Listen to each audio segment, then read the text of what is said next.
And you just talked about the damn Tommy Boy, Chris Farley move right there. Yeah. Helen, we're both in sales. Let me tell you why I suck as a salesman. Take Chicken a deep breath, wings. slow down. That is my favorite. That's my favorite sales presentation. Tommy Boy. I'll have chicken wings. Kitchen's closed until dinner. Just got cold stuff and desserts. Boy, some chicken wings would really hit the spot. You sure it's closed? Let me check. Yep, it's closed. All aboard!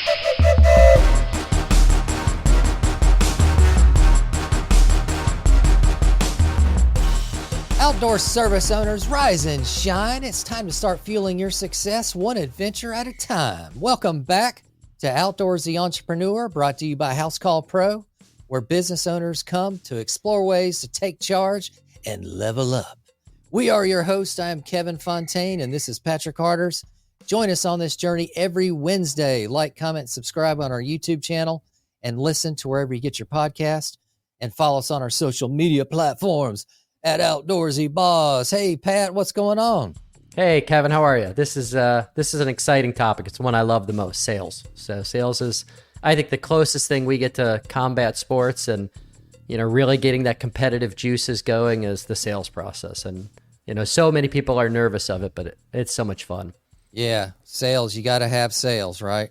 Yeah, Feed the monster. Really, yeah, it's where I cut my teeth at a young age. I got into sales. I was like young and got into selling Cutco knives when I was a kid. Whoa, And, wow. You guys all knew the kid that did that, and that's what I did. It was either, a roofing job or selling knives. And I'm like, selling knives sounds a lot easier than being pale-skinned and sitting up on a roof pitching tar around. So I went that route, and I learned so much on just presentation and talking to customers and the excitement and thrill of actually getting that sale. Did you have the old burgundy van like Uncle Rico in Napoleon Dynamite and run over your knife set? Now, the sales is something that I think it's the fun part. Like when you close that sale, you've been working on a project and you could come back and celebrate and your team is celebrating a nice sale. Right. That's fun. That's where it's just an exhilarating thing. And, it's not one personality that just dominates in sales. It's anybody can do it. Yeah, sales is crucial, and everybody should know how to do sales. You don't have to be a professional salesman. Any entrepreneur can do a sales job when we have to, and you don't have to have an extremely bubbly personality. I know me and Pat aren't the most bubbly people at the party, so it's all about having a process, following that process, practicing it, and getting the bugs out. And, early in your career, Pat, you had to do most of your sales. Yeah, I started off doing everything. So we used to do the nighttime design. So I would get done working at the end of the day and go out and do a nighttime design. And I did that for 14 years. So I'd meet with one customer at a time. It was exhilarating when you get that contract, put it out there and get them to sign off on that contract and that expectation. And, I think 2009 sales changed a lot. People went to a longer process in our industry where it went from that, $2,000 to $5,000 project to a, $5,000 to $50,000 project. It wasn't something that was always being decided right away. So, we had to have a better process and follow up after that. Okay. And, for people that, I think Patrick and I were talking about this earlier, that technology is changing. There's a lot more sales automations built in today. People are getting used to just clicking a button to have something done or an app to get something done. But I think what we're going to talk about today is sales techniques for that face-to-face meetings that we have as contractors. These are more your bigger ticket items. Yeah. Nothing replaces an actual person. So it's like, when you get those automated text messages, and we all have it, where it's like, hey, thank you for filling out the form. Someone will get back to you soon. And they get another one and another one. Here's, things to watch, here's things to do. Those are great. But that actual phone call and the response time really shows a lot. And, we really strive for that. And in social media, that's really important. Recent study showed that if you spend takes you longer than 4 minutes to respond to a Facebook intake form, you exponentially start losing that contact. So you need that fast response time. You need, to really be on top of that initial call. I work with a lot of landscapers out there and landscape lighting guys, and it's amazing how many calls go to voicemail. And, so often a customer will get that, even if you're the best customer in the world, if you don't have the right system in place and you're not responding quickly, you could easily start getting into, they just move on to the next person who's more responsive. Yeah. So the beginning phase of a sales process, right, is to have some sort of quick communication, quick response time. And we'll get into a little bit of the bad habits first. This is what stuff we did all the time. Number one is not filtering or having a qualifying process as these leads come in. Yeah, I remember one of my first appointments I had to drive an hour and a half to, and the guy was looking for 4 lights. So I drove an hour and a half at 8 o'clock at night for 4 lights. Wow. And I was like, that could have been handled in 2 minutes on a phone call. And now with Zoom, if there's anything questionable at all, I'll just say, hey, let's jump on a Zoom call real quick and, go through a little bit what you're looking for. And, I'm not afraid to say, like, I just want to make sure that I'm not wasting your time. And I want to make sure that we could provide the service, because we're not the right fit for everybody. So that's right. I would much rather get on my computer for 5 minutes and go through that than, drive around everywhere and fight traffic and everything. So that screening process is huge. And those questions that the intake form's taken in, or that you're asking on the phone, or your person's asking on the phone, are essential. Exactly. Yeah. Let me go through just some of the bad habits first, and then we'll dive into some of the correct ways.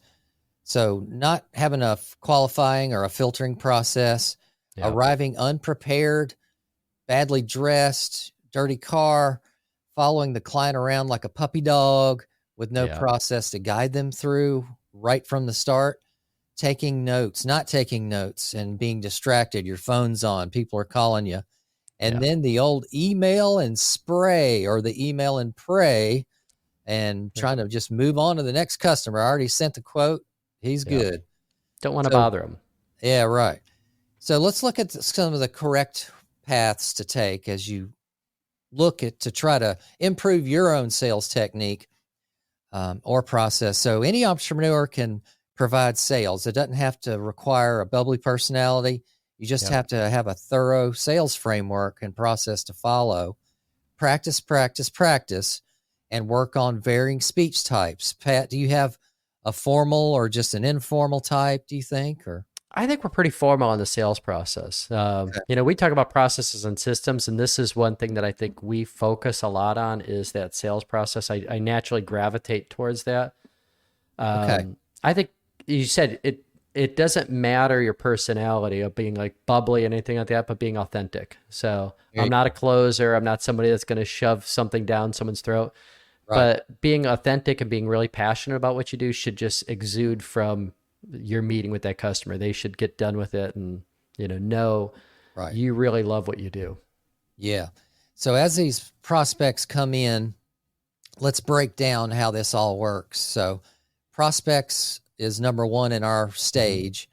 So this comes in via all kinds of ways. You may be advertising, social media posts, home shows, lunch and learns, etc. But you got cold leads that don't know you. You got people whom know of you, and those are considered warm leads. Then you got people whom have been referred to you, and we call those hot potatoes. We like those. Yeah, those are your easiest ones. When you walk in with credibility and you don't have to establish it, that's your best thing you could have, because then you could take ownership quicker and start working as if you're working on the job already. Your customer that referred that person, they've already done half the work for you as far as getting that value, not value, but what do they call that when trust. The trust. Yeah. They've already built the trust halfway. Yeah, that's so important. Like if you walk in and they know the work you've done, your reputation. So the challenge is when you're walking into a customer that doesn't know you, how do you establish that trust and credibility right off the bat? So I had yesterday, I was actually meeting with a client. It was at a restaurant in a small little town, little cafe. And one of the best things that he said to me is right after the presentation, he goes, I just sense your proposal is really expensive. You are correct, sir. You're right. That's exactly what I wanted him to think. Like, I'm not going like, oh, we're cheaper for this. I'm like, no, we are expensive. Like, And I want that coming through. Like, there are many reasons why. He's like, how much has this costed me so far? I'm like, I've done all this so far at no cost to you. But, and I always treat customers like I'm already working on the project and they could go somewhere else, but I'm going to give everything I can to that initial consult and really work on that. But I think we're pretty formal on the presentation and what we do. Right. But, and then, you know, part of that trust building is initially how well you respond to these leads that are coming in. yeah. A lot of times we like to build in automations in our response times by, Yep. you know, the service software that you may be using, or even your website. You can build in an automation to instantly reply back, hey, someone from our company will be contacting you within X amount of hours. By the way, here's an About Us PDF, a flyer on our company.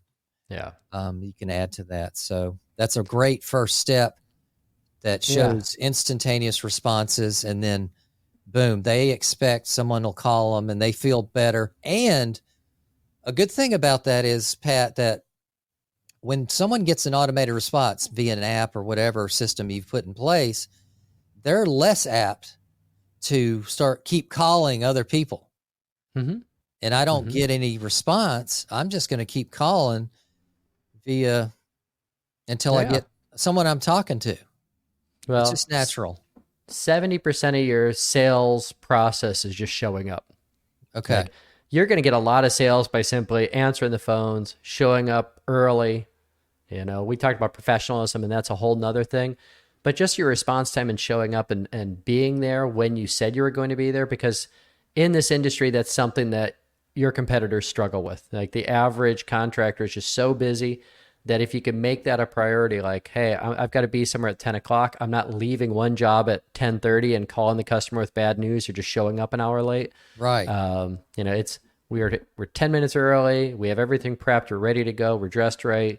And we have everything prepped. And then even the information you're handing to the customer, I think you mentioned earlier, is, you know, it's from the customer's perspective. Like, what are questions they're going to have? Not just like what I want to tell them, but, you know, are there 5 questions you keep getting? So that might be in your initial, you know, item that you send out, just talks about like, here's 5 common questions people have about lighting, or here's 5 common questions that you may be considering. So it's like giving them something of value.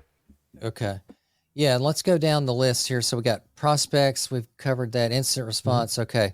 And then next we're going to cover research the client a little bit ahead of time. Yeah.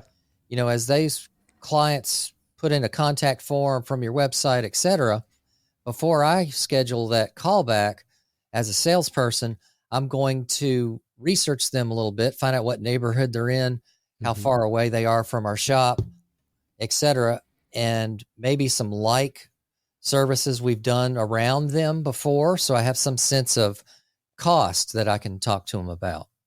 Yeah.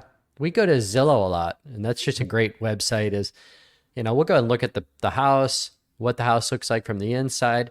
You know, I'm showing up and doing a design. I want to know as much as possible and let the customer know that I've actually started working and thinking about the design on the project, not just walking in totally cold. And if you have 10 neighbors that you've done work for, you should have that prepared. Like, hey, here's 10. We've done 10 of your neighbors already. You know, this is what we do. You know, here's the addresses. You could go check them out. So prepping and being ready, not just like checking the schedule that day and rolling out there to see what's going to go on. Unprepared. Yeah, I'll be there in 10 minutes. Hold on. Spinning the wheel. All right. And then next, identify your client and filter those whom aren't your client. It's okay to say no, people. So you need to say no. Yeah. Have a minimum job size requirement. Have certain services that you won't break apart. Like, Pat, if someone said, yeah, I want a new lighting system, but I only need 3 lights. And I've got an existing system. I want you to get this going. And then I'll look at, you know, so we want to go on our strengths. So I've always gotten ourselves in the most trouble is when I go outside of where we're really good. We go outside of our sweet zone, and all of a sudden I'm, you know, looking at pool lighting and, you know, interior lights inside of a gazebo and how that should be designed. I'm like, this isn't what I do. Overcommitted. So, yeah. Because you're trying to please everybody. Yeah. Trying to make everybody, it's natural. We like to make people happy. We're trying to make our customers happy, and we just go above and beyond. And all of a sudden we've got job creep all over the place. Shit, man. I was at a a customer's house doing some landscape work, and she said she comes out to me. I'm all assholes and elbows pruning her shrubs, and she says, "Hey, you think you can help me move my refrigerator?" I'm like, "Yeah, let's go." Yeah. So anyway, we had that happen. A customer came out and she's like, "Hey, can you bring my garbage out to the street?" yeah, And of course I start doing it. And Josh, my head guy, looks over. He's like, "I'm not your garbage man." right, And I was shocked by it. She's like, "Oh, that's fair." I would have done it in a second because I'm a moron. But I laughed and I was like, "No, we're not here we're like lighting professionals. We're really good at what we do." And the old saying is like, the more things you say yes to, or every time you say yes to something, you're saying no to something else. right. So sometimes we say yes to things that are not important, that aren't going to make us money. And we're chasing and doing all these crazy things. And we're not going after that one client or that big job or, Yeah, we're just distracted. Losing our focus. Yeah. Yeah. So identify the client and then shoot them off some general pricing. I Yep. like to inflate my general pricing. Yeah. Why? Because you haven't set your eyeballs on their job yet, and there could be some hidden non-treasures that bite you in the butt if you go ahead and price it too low. So I say generally, landscape maintenance, our monthly contract prices per month usually start from $350 a month and go up from there, depending on scope of work, size of your landscape. Yeah. Yeah. So, They only remember the lowest number anyway. So exactly. if I said, hey, the average job is $2,000 to $20,000, they're going to be thinking their job's going to be somewhere in that $2,000 to $4,000 range. When you get out there and it's a 12,000 square foot home, you're going, oh, you're closer to the higher end range. Exactly. So don't overcommit any pricing. If you're not sure, don't give them any pricing. Yeah. Because that's the worst thing you can do is throw out a number, because they're going to stick to it and hold you accountable for that. Yeah. Dress for the part. We used to go, Pat, to jobs. We're on a job digging in the dirt, and then we get a sales call. We're like, "Yeah, I'll be there in 10 minutes." We leave the guy. They'll be back. Take the truck, disconnect the trailer, off to a sales call, dirty as hell. No paperwork, no leave behinds, and that's suck a down bad a Mountain impression. Dew, spit out your chew. Spit the chew out. Eat the slice of pizza that's been there for 4 hours. Yeah. Yeah. Get you're that rolling starving. hot dog out of the 7-Eleven, and you go there with your stomach grumbling. And we've all done that. And it's I say I want to walk in like I'm a designer. And that was a total mind shift of going into an appointment. Like, I want to dress the part that, I feel like an architect walking in. There's very few people that do what we do at our level. So, I want to dress that part. I'm a professional. I'm a peer of the customer, so it's hard to do. When I was 25, that was hard. Yeah. So you'll actually break out a blazers at points then. I have before. Yeah. I've done that. Why not? You're dressing up for that high ticket sale, and it just permeates the fact that you know what you're talking about. Truck is clean, organized. I learned that Lambo. Yeah. I don't overdo it. I have a truck. I have a nice truck, but it's a truck still. I've had guys I know that show up in a 911 or something like that. And it's like, the customer is like, they're just making as much money as possible off me. So I try and balance that out. And, but I had a guy, Hot Rod, working for me that when I wrote a check, he was doing masonry work, and he showed up and he got fired from the job by the contractor I had, who was building my house. But all his tools were messy. His truck was messy, everything. And this guy is working for me. He looked at him. He goes, "You're fired. Get out of here." Oh, wow. And I'm like, what the hell? Like, he does pretty good masonry work. He's like, anybody who's that sloppy in their personal life is not going to produce a professional, beautiful job. And I went, it made me think about it. And I went, there's probably some truth to that. If he's sloppy, he's probably going to cut corners. And your customer is like, my average customer is 50 years or older, and a lot of them are military. They're disciplined guys. They've run businesses. Right. They see me getting out of the truck full of dirt and mud, and they're at least going, well, if nothing else, he better be cheap. No doubt. There you go. So dress for the part. Have your presentation materials, product samples, leave behinds, special gift. Patrick, Lawn and Landscape.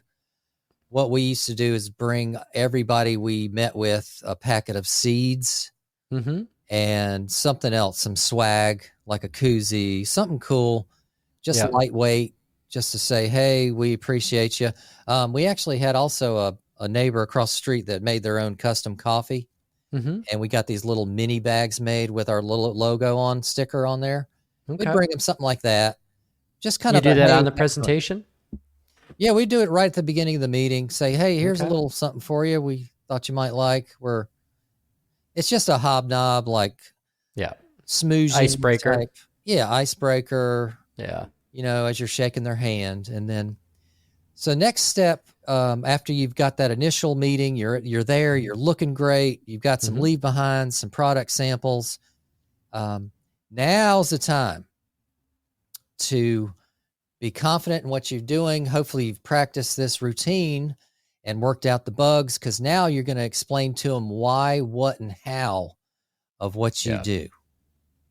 Yeah. This is something, I mean, I look like a nut job driving out in the car, or in my truck. I'll actually practice as I'm going to the appointment. I'll have it all written out. I'll practice my presentation. And I am 100% believer that presentations aren't done on the front porch. You have to go inside. There you go. I think the first mindset that somebody taught me a long time ago was, how would you act if you had $1 million in the bank? And what would your attitude be? And that's really my presentation, is like, hey, I'm not going to retire if I get this job. I'm not going to go bankrupt if I don't get this job. I want to get the job because I like doing this, and this is going to be a fun project. So that's my mindset going in. But then the next thing is, you got to get in the house. You got to sit down at the table. Yeah. You want to make it personal. Yeah. And you just talked about the damn Tommy Boy, Chris Farley move right there. Yeah. Don't get scatterbrained, get calm and relaxed. Yeah, exactly. You need to take Chicken a deep breath, wings. slow down. That is my favorite. That's my favorite sales presentation. Tommy Boy. Can you check to see if the kitchen's closed? Yeah. Yeah, it's closed. It's closed. Yeah. Why, people would rather buy from you knowing that you have a cause or a passion, or there's another reason. You're not just selling an object, right? You're selling your corporation, your personality, your culture, your vision, your what you're about. Your whole company dynamic is on your shoulders as you walk into their house, hopefully. Yeah. We looked at it last year, and I said, if I had an opportunity to sit down with somebody, we're at a dinner party or sitting around a campfire, and someone says like, hey, why should I get lighting and why should I go with you? And I had 3 hours just to bullshit with them. I know they would be so convinced because I'm passionate about what I do. So how do I condense it down into like 10 minutes? There you go. And that's what we looked at, is like, how do we make everything we're going to say important? How do we take out all the fluff? And I think one thing that we talked about earlier is the listening part. And, you had mentioned how important it is when you're communicating with somebody is to listen to your customer. And that's just, basic communication, but we get nervous and we talk too much. Yeah. Let them talk, but also ask them questions, get them engaged in the conversation and in the project. What about this? What about this color? Do you like this? Get them active. And this allows you to create the ideal solution, because you start finding out their pain points, their favorite colors. All those good things help them identify better with you, build that relationship, help you build value, and it gets you guys on the same page. Yeah. Find out what motivates them. Why now? You've had your home for 20 years. What excited you to start doing lighting or consider lighting at this point? So, Excellent. Those are great probing questions that you want to take that shield away, because everybody builds up a defense for somebody coming to their house to sell them something. Right. And so you want to take that all down. And, I think the best thing is to just start acting like you're working for them. Like, what do you want to accomplish? What do you want to do here? How can I help? And just being very relaxed on the presentation. Don't let customers run you around like a puppy dog. So that's important thing. Like, I remember back in the day, cafe, I used to go to customers' houses for like lawn care, and immediately they would be on the front porch. Hey, glad you're here. All right, let me walk you around and show you what I got going on today. And he would throw me around the house and, all right, when can I expect a quote from you? He's dictating the whole conversation. Yep. And so you got to take that power back and say, if they start trotting off, like going to show you the damn project already, just say, hold on, sir, ma'am. We'll look at that here in a minute, but let me go through my company presentation with you first. Yeah, that's a great point is to, just say, hey, I don't want to waste your time. I don't want to waste my time. I want to make sure that we're a good fit here. I've had a customer one time call me up and he had 3 other contractors all show up at the same time. And he's like, all right, this is a competitive bid. And I just looked at him. I said, give me a call when you're serious. And I just got back in my truck and left. And, I had another customer we're going through and he was dictating everything, what the price is going to be, how much he's going to pay. And I just stopped and I said, I don't think we're a good fit. I appreciate your time today. And he got angry as can be. He's mad at me. He's like, no, we're great. So he's then starting to sell me on coming back. But I had to have that strength to go like, I don't really want this job at this point if this is the way the relationship's going to be. I think that's huge when us as especially owners, when we talk to customers, it may be a lot different than our employees. But as soon as they start attacking our price, our values, and start trying to throw us in a soup bowl with a bunch of other knuckleheads that don't have near the experience or certifications that we have, my hard wall comes big time down, and I want to just get the hell out of there. Yeah. And just say it in a nice way. Yeah. And it's amazing the reaction you get because they haven't had somebody do that with them. And they haven't had somebody say like, no, I'm just not interested in doing this. So if you're really looking at something that's special, I'm happy to work with you, but I'm not going to do it, where 3 of us are all going to beat each other up. They could have the job. I've got a lot of other jobs. I'm overbooked right now. So, that's, hey, you have $1 million in your bank account. How do you act? There you go. You can walk away from jobs easily. And then now provide them, once you've gathered all this information, if you can quickly quote it.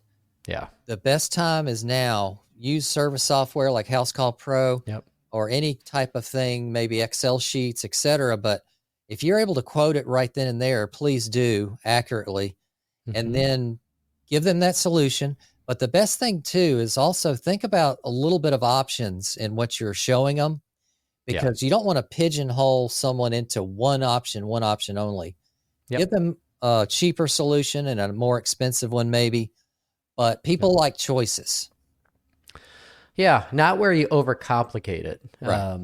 If you're talking trees and you say, hey, you got a 3-foot, a 5-foot, or an 8-foot crepe myrtle. Boom.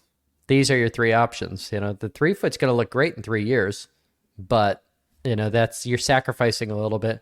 In lighting, we do it through, scope of the project. So we say, hey, front, back. I don't do it on product quality. I don't think that's the right way to go. No. But Pat, what about this? Say you're a lighting contractor, outdoor lighting.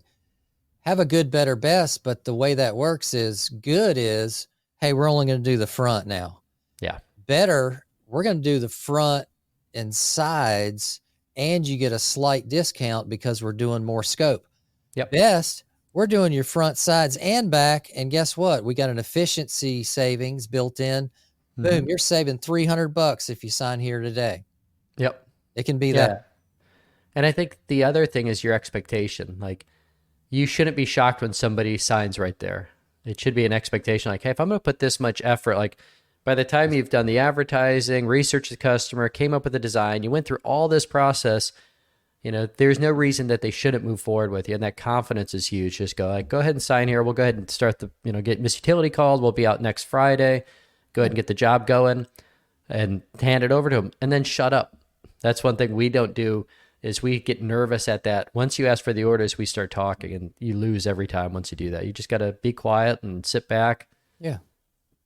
And it's not a problem if you guys can't quote on the job and if you have to go back to the office and all that stuff. We're not saying that's bad, but it's better the more you can close on the spot, Johnny on the spot, because like we mentioned earlier, this is more of an emotional buy. People don't have to have services performed to live. So, and it can have weeds or bad trees. Yeah. And it's expensive, stuff we do outside adds up. Oh yeah. So the other little key is when you are inside, and I say this all the time, like if a customer offers you food or beverage, always take it and always love it. Okay. Oh my God. And don't mind my dog Snooky. She's going to be licking your balls. And it can be uncomfortable sometimes. You got to sit on their couch. One time I was on their couch and I had a chew in And I thought I was just going to be there for like a minute. I was there for freaking 9 minutes, man. And I was like, I'm trying to hold on my saliva. Yeah. Like, you got a bathroom? Yeah. Spit the chew out. Definitely don't have chew in when you do a sales call. No. Person. One thing, guys, that you can help break down your sales process. We'll put this up on the stage here. This is a USP. So it's a unique selling position. We'll have this available to download below for free. And what it does, it just breaks down what you're good at and what you need work with. Okay, this is criteria examples can be anything. Client communication, how you schedule, quality control plan, like Pat just mentioned. How are you going to follow up with that person after the sale or to check in on the sale? Fulfillment of that client expectation. How's that going to happen? What's your current process? Is it bad, good? How are your competitors doing things? Compare that with your competitors here and rate yourself and work on those bad things. And then create a statement, Pat. I don't know if you've ever done a USP statement, but it's 1 or 2 short explanation sentences of how you solve a common industry problem and what's your unique solution and how this benefits the clients. Yeah. So it's almost like a mini mission vision statement. Yeah. Elevator pitches in the sales thing. That's like, hey, you're stuck on an elevator and someone wants to know, tell me in 3 seconds why you're better than your competitor. And you should be able to do that in seconds. It's like, it should be so ingrained that you've thought about it enough. Like, this is why I'm better. And it's going to change and evolve as you do. Like what I thought why I was great 15 years ago is something I laugh at now going like, oh, that didn't really solve any problems. But if someone just says what they do, I sell insurance. Yeah, I do landscaping. I mow lawns. That's very boring, and it's not very intriguing for them to ask a follow-up question. I think so, guys, work on your passion, why you do what you do. Maybe you feel you change someone's life. I know we do with outdoor lighting and landscaping because we relieve them the stress of having to worry about the outside. Now they can, after work, go outside, light up that cigar, and pop the top and relax and reduce their stress. So we're bringing in lifestyle change to our work. Yeah. No, that's what we're creating space, creating space for someone to, everybody has tension in life and everything. Yeah. And you get like today is a beautiful night. It's going to be 70 degrees. It's finally spring, go sit out on the patio, have a beer, talk to friends and hang out, have a fire going, have beautiful environment to relax in, some music, everything. That's a good night. So we're creating that. So we're getting people out of the TV and watching a stupid movie and letting them enjoy interaction with others. Hell yeah. Well, that wraps up this episode, guys. Make sure you to subscribe to our Outdoorsy YouTube channel and hit those notifications. Listen to wherever you get your podcasts and follow us on the social media platforms at Outdoorsy Boss. Level up your professionalism, reduce stress and workload in your business, and check out House Call Pro, amazing software for us service pros. Link in the description below, and Outdoorsy viewers receive a special intro pricing. Big thanks to all the Outdoorsy. Both of us cough. I was trying to hold that in to the end. I'm like, damn, you're going too long. Yeah. Big thanks to all of us coming together as outdoor service professionals. We're trying to level up our professions, and we're trying to get to that blue ocean. I've got a blue ocean guitar.